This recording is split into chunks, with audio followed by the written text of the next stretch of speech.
Diana at DICAM Strategic Solutions. I raise money. Hey! That's right. But specifically for programs and people that look like me, so black and brown, underserved populations, and in the areas of health and wealth, because those are the areas that impact us the most.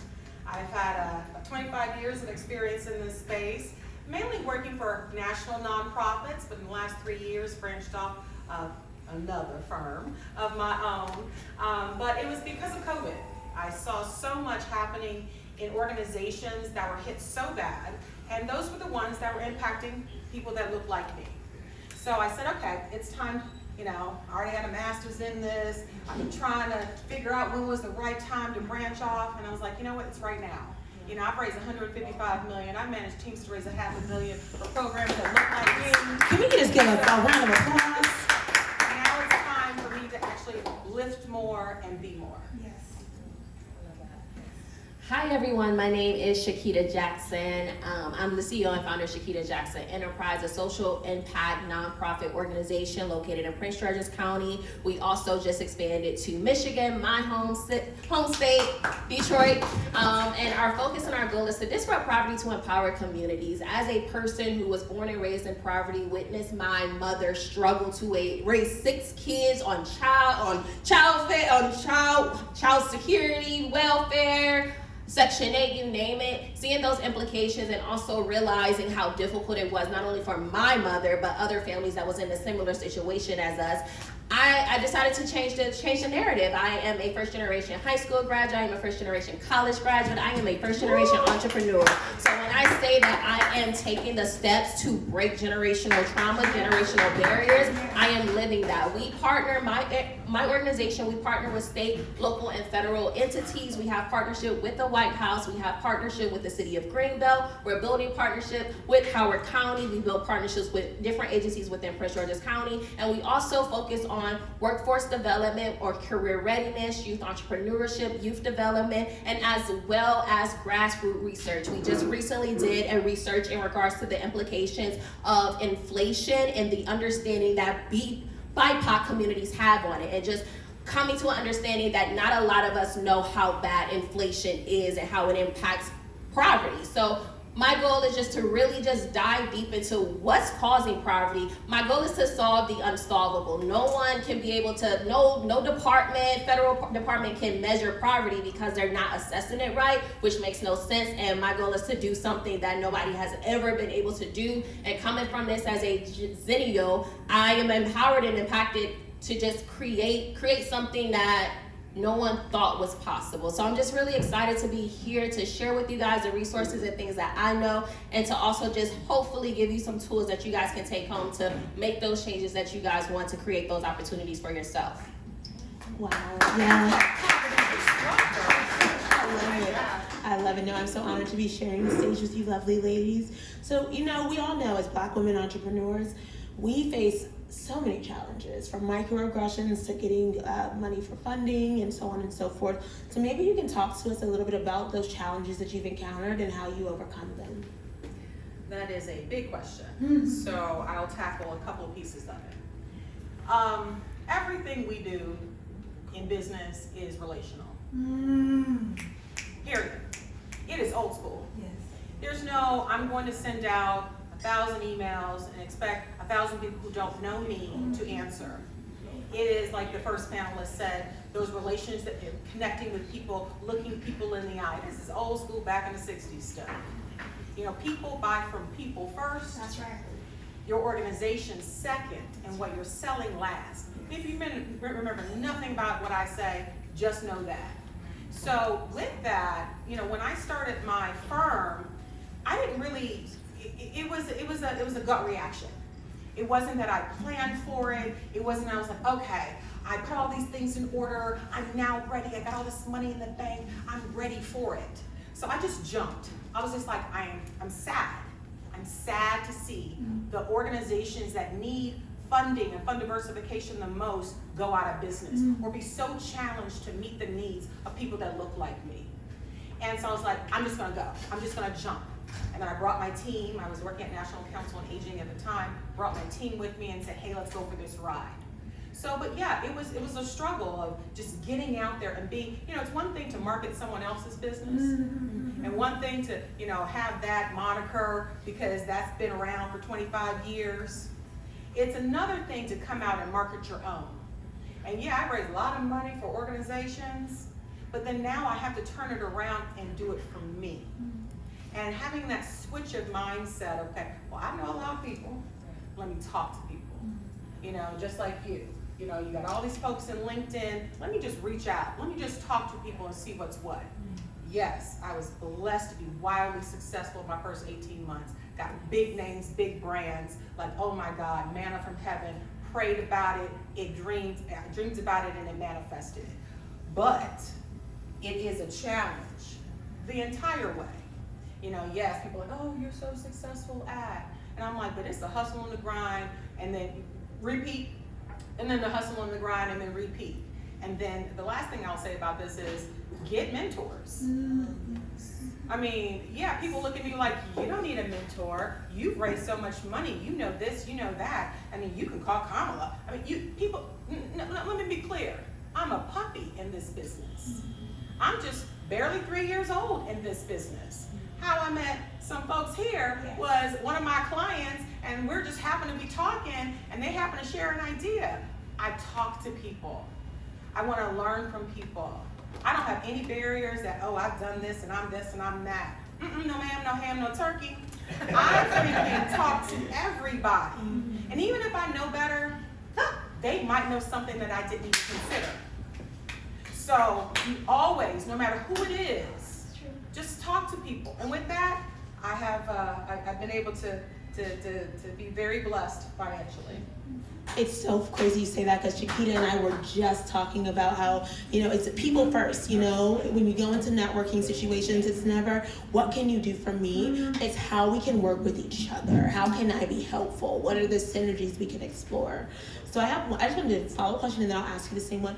How do you suggest people go for finding new mentors? So I mentor a great deal of organizations, even though I'm a puppy still. I still mentor because I have a lot of knowledge on knowing how to, make connections, look at what you're doing, and as a chief strategist, I can figure out a lot of things very quickly. And I've been doing this for 25 years. But even with myself, I needed a mentor. My best friend happens to be CEO, CoverGirl magazine, Forbes, this, that, and the other. So though that's my best friend, I'm like, at the table, hey, what do I need to do to? How do I get where you were, at year 3, at year 1? So listening, taking notes. I also, I joined the Chase Entrepreneurial Women's Program.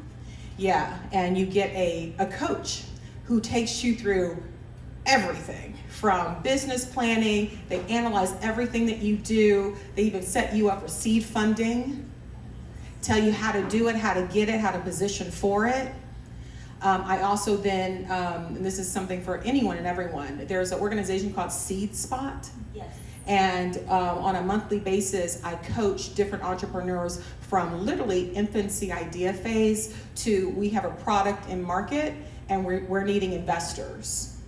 And they bring in different folks to help with your business plan to make that happen. But I seek mentors everywhere. I seek insights everywhere. Even some of my own clients. I'm like, you're a multimillionaire. So what do I need to do too? And just kind of being open to those ideas. But yes, my best friend, Chase, and several of my other girlfriends are in business for themselves, but your mentors are all around you. You just kind of have to be open to it and humble enough to ask those questions. Absolutely. Chiquita? Can you repeat the question? Girl, I'm not gonna lie to you. I forget the initial question I asked you because we got such a good conversation. Oh no, key challenge. Did we talk about key challenges? No. So maybe just talk a bit about your mentors, like who you've mentored in the past, or the mentors that you've had in your life, and how they've impacted your business. Yeah, so I would say that I have some really prestigious mentors. My mentors come from a federal judge, first Black woman to be a Kansas State Senator. I have a mentor that is technically an OG. You cannot do nothing without coming through her in the community currently. And how I got that relationship is because I ran for office. I ran for office in 2022 for Maryland House of Delegates. I was the youngest woman to run for the district.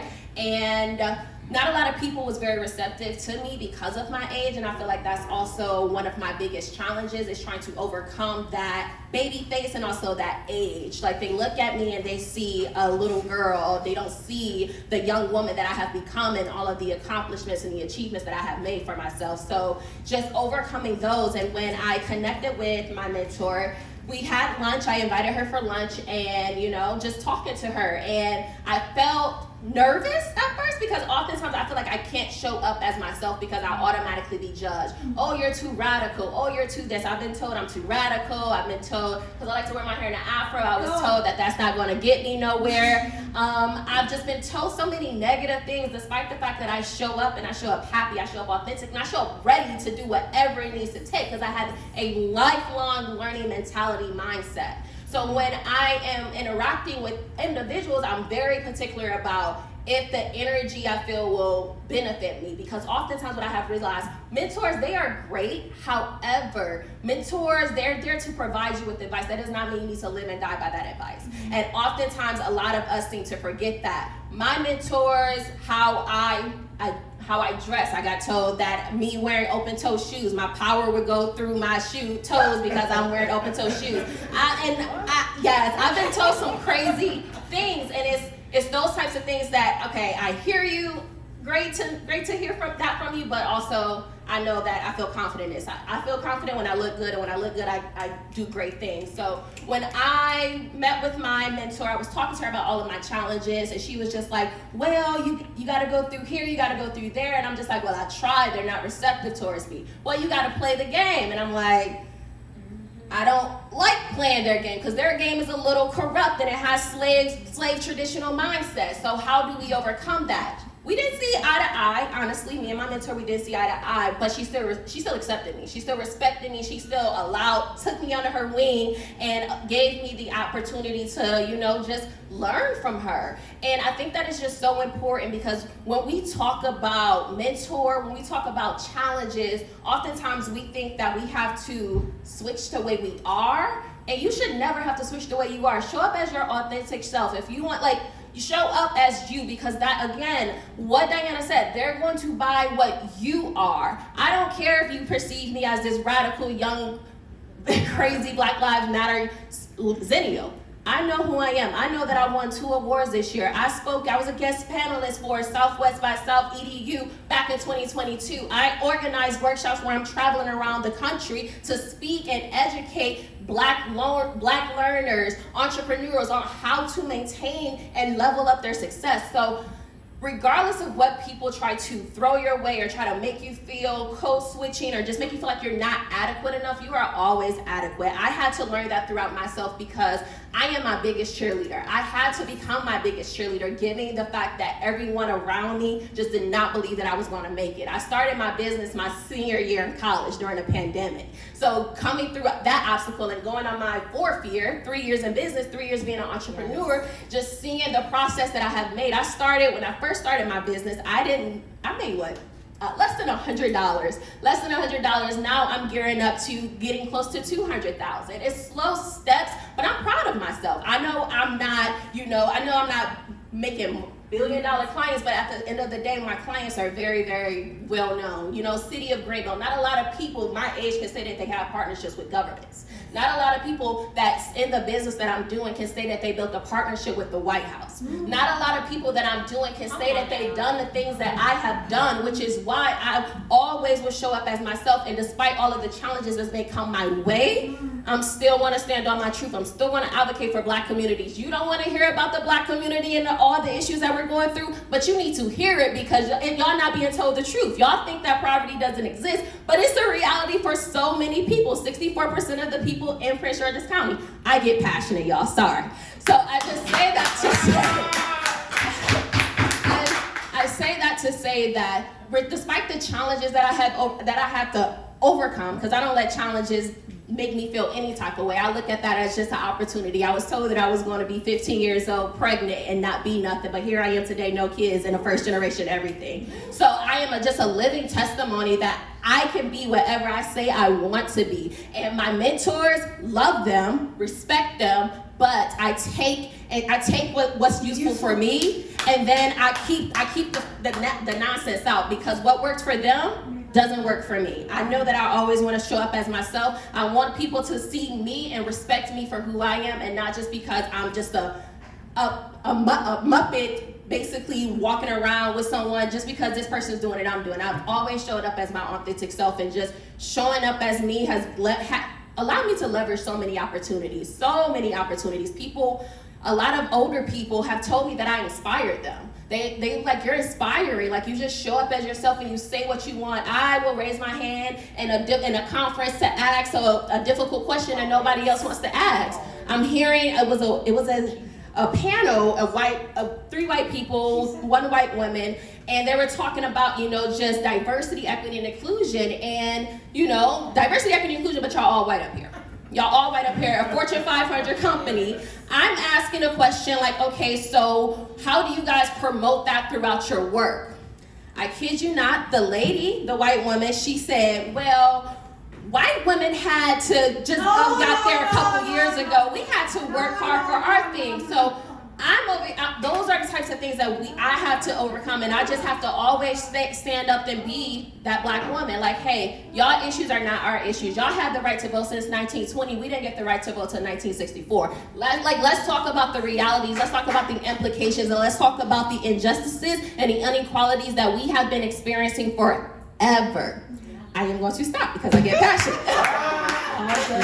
All good. No, very, very helpful insights. And you said something interesting. You talked about being your biggest cheerleader. And so my question for you, and then we'll go to you, Diana, is celebrate yourself. What was one of your most recent wins that you're most proud of? My most recent win was being honored to be the 2023 Mentee of Awardee for their PLEN. I'm not sure if you guys are familiar with PLEN. It's called Public Leadership Education Network. I served as one of their scholarship recipients back in 2019 for their Women in Congress.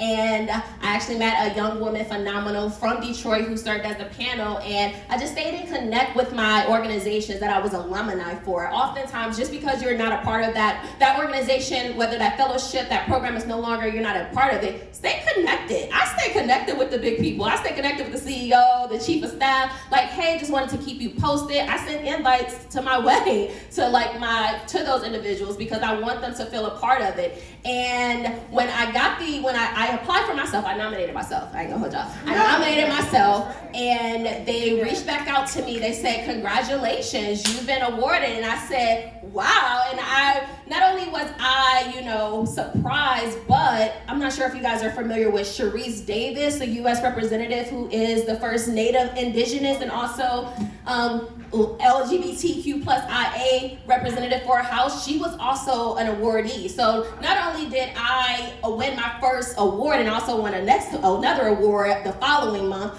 but I was on a panel. I won my first award with the categories of a U.S. representative. Like, not a lot of people can say that. And when I did win, my fiance Thomas, we celebrated. I was so excited. I was screaming. I was crying. I was like, oh my gosh, I don't know what to do. But just realizing, and I dedicated that award to my parents because I lost both of my parents before I was 19. So my dad, both of my parents were murdered. My father was murdered my second year of college, and my mother was murdered due to a domestic dispute with her ex-boyfriend.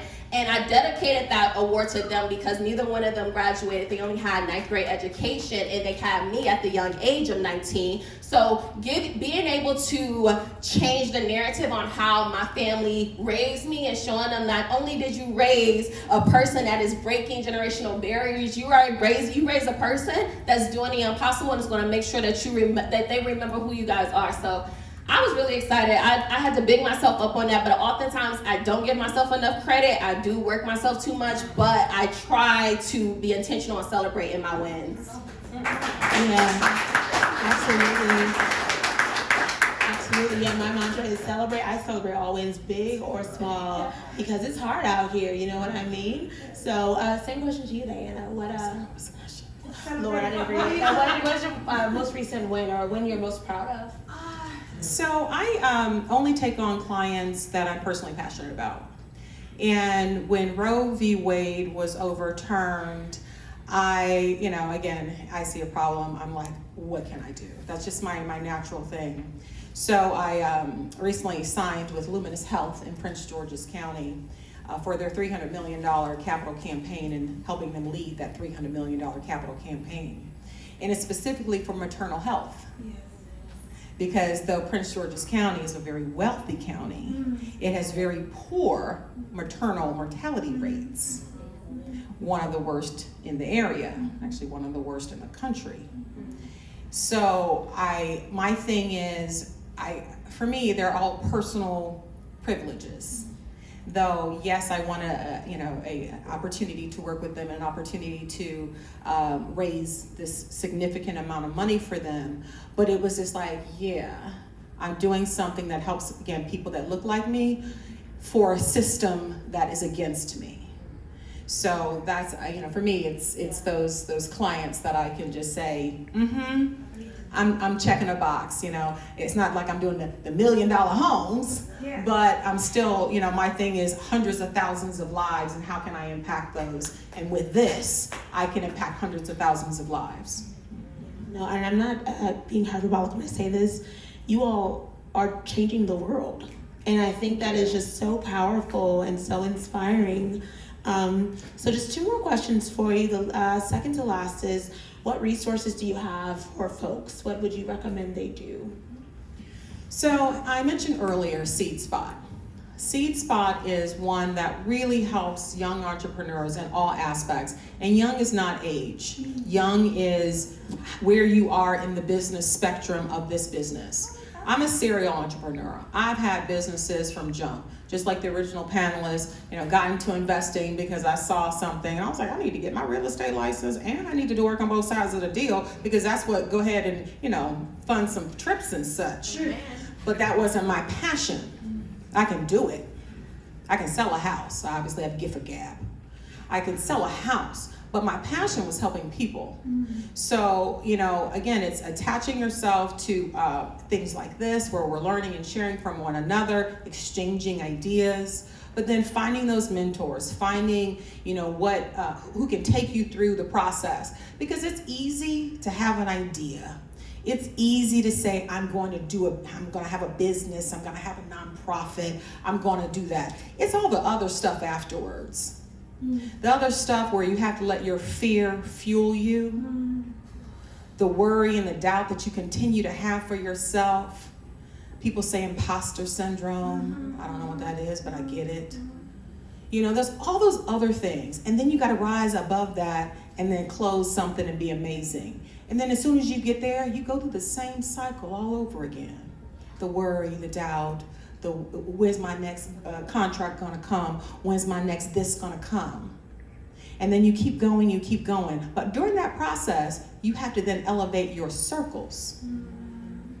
So you might be, talking to your friends and all y'all making 6 figures. That's one level. But then you need to start migrating to those $1 million circles. And then from there, those $10 million circles, and on and on. So you will always be a child growing up in that. You always have to be open to learning, open to being and becoming. But mentorship and getting people that know more than what you know is king and queen all day long. Making those connections and talking. I mean, heck, just today, we're like, okay, you have a friend that might need my services, and you need to meet with her friend, and get on, because that's what we do. That's why we're here. That's why we come out to talk to one another. So I would just say, continue to do this, but get that grit. Be determined about it.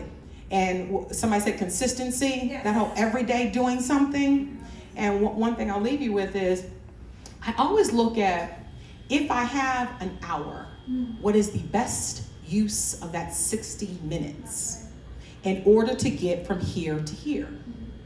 Can I, look on Facebook and scan Instagram, do a little TikTok? Sure. Or could I be making calls? Could I be registering for a conference? Could I be submitting myself for an award? What is the best use of that time? And if you continue to have that concept of best use, what's the best use for this moment? The best use. Even like today, I was like, I need to do the laundry and I need to make breakfast. Okay, if I best use is do laundry first, because then I can make breakfast while it's cleaning. So best use of time. Okay. Retweet. It's just so important. Mentorship helped me get where I am today, because if I didn't have those amazing women in my life, and not even just amazing women, two of my mentors, they are well-known attorneys, criminal justice attorneys in the city of Chicago, who just helped me understand how corrupt the criminal justice system was in the 1970s and 1980s for Black men in Chicago, and just really ignited me. And I will also piggyback and say that, you know, my organization, we do offer free consulting for those who are seeking to become an entrepreneur. If you're looking to become an entrepreneur, we help with LLC assistance, we help with trademarking, we also help you with web design and a logo. So if you're looking to level up yourself, and it's affordable. I do not believe that a person should have to spend thousands and thousands and thousands of dollars just to help themselves become leaders. You know, we don't have to spend that much. I really believe that making it accessible so everyone can have an opportunity. We also offer, you know, a lot of different opportunities. We offer scholarships, we offer financial assistance. So if you guys are looking for those types of additional supports, we're partnering up, as I mentioned, with different governments and different entities to be able to get that funding, so we can be able to continue to empower our communities, empower Black and brown individuals, so you guys can have the resources, the support, and the opportunities that you guys need to be successful. What I have learned out here is that people are stingy with resources, and I am here to tell you, to say, Chiquita Jackson Enterprise, we are not. If you guys are looking for support, if you guys need that coaching, consulting, you need that advice, please reach out to us. You guys can follow us on social media. You guys can just reach out. Don't be afraid to reach out. I'll leave you guys with this. I remember one of my good friends. She has 2 children, you know, single mother, recently divorced, and she struggles. You know, she's struggling, and she was just so confused as to how to apply for food stamps. She reached out to me, asked me if I could help her.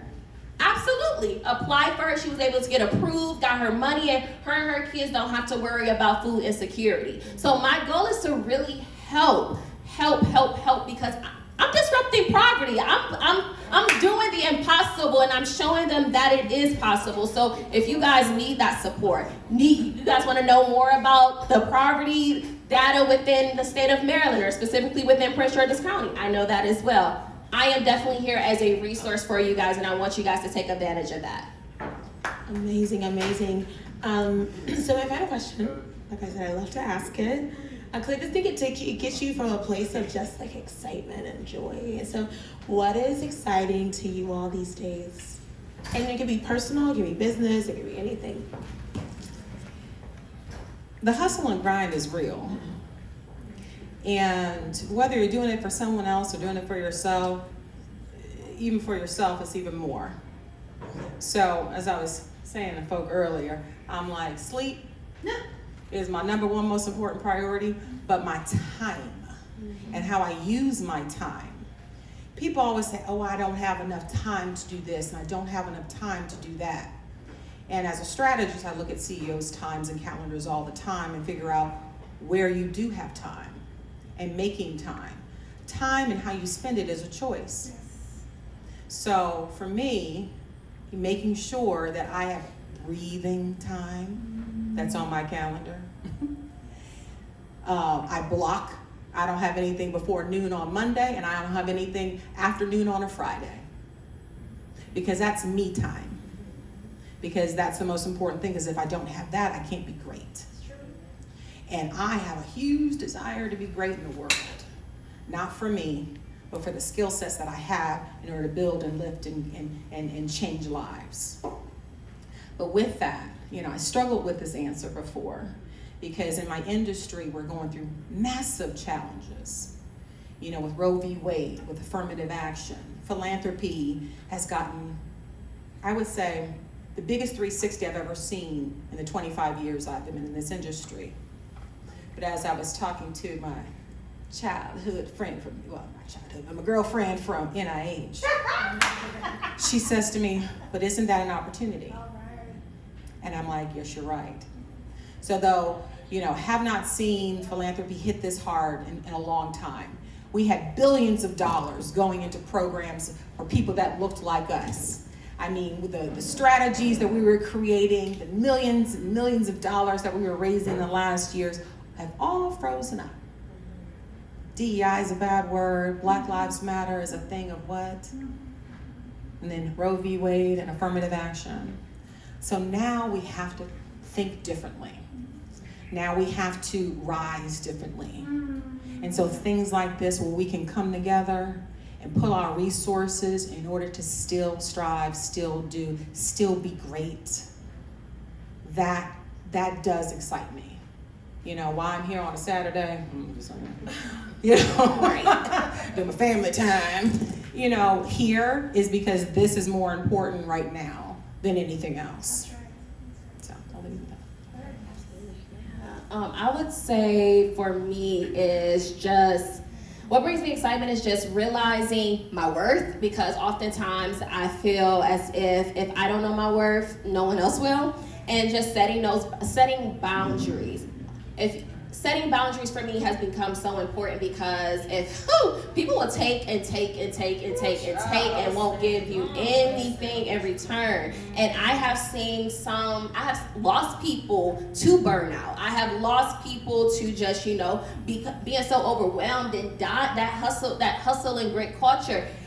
I had to realize I don't want to die at a young age. I want to live, I want to grow, I want to build a family. So setting boundaries. After 6 p.m., do not talk to me about work. Please don't talk to me about work. I am not going to talk to you about work. My brain just goes off. And also, I love going to the beach. I'm originally from Detroit, Michigan, so we don't have a lot of beaches there.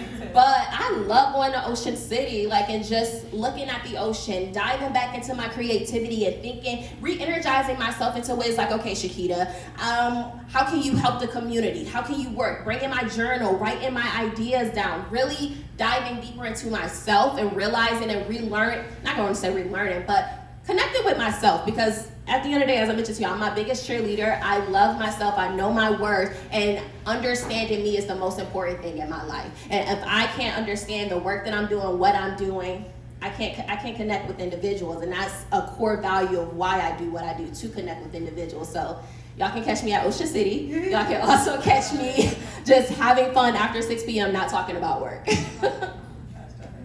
Awesome. Well, ladies, thank you so much for your time and your insight. This was a great panel. Can we just give them a round of applause? Thank you so much.